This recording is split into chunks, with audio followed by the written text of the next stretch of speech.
When you ask us to deal with financing of net zero, people forget that we're already highly indebted countries, most island states. Why? Because we've been carrying the cost of climate for a while now.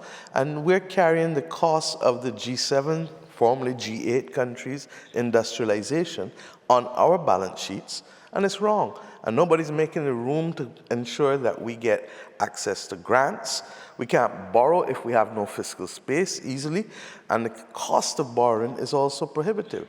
So that what we've said, look, we need international solutions to international problems. We need an international balance sheet that takes away this debt, because when we do it, we crowd out our development and the SDGs being part of our national program. And that is our present. That's not our future. So that if we can resolve these issues in an equitable way, let's take private law. If you lived next to me and you dumped on my property, I would have a legitimate claim against you for nuisance or for tortious interference. Internationally, we have nothing to rely on other than morality. And that's why I say that the world needs global, moral, strategic leadership.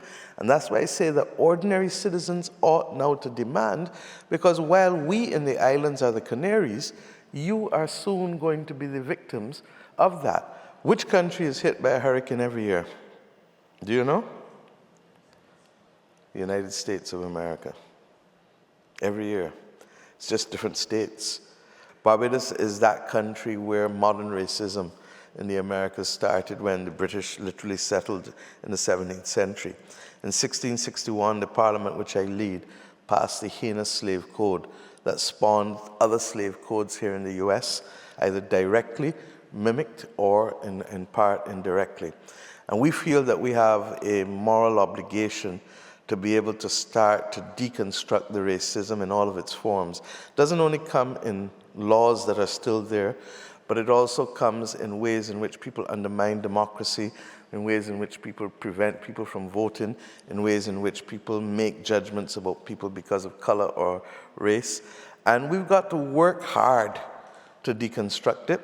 And we have to also recognize that when many countries became independent, there was no development compact or development package left for us to finance education, healthcare, or any of these issues. But when the slaves were emancipated, 20 million pounds was paid to the slave owners, and then by reason of a 4-year apprenticeship scheme, another 27 million pounds of free labor was given. Now, if we were to take the example of Haiti, which is perhaps the most egregious example there is, where the French government took back from Haiti, and I think New York Times did an article recently. Very powerful, yes. That's right. So you know that even though Haiti declared independence, they then had to pay the French government for a significant period of time a portion of their customs duties. And yet Haiti today has never recovered. And we have to ask ourselves, can we accept that the Industrial Revolution was financed by the blood, sweat, and tears and money of developing countries, and at the same time causes the climate crisis today? And it's a case of double jeopardy.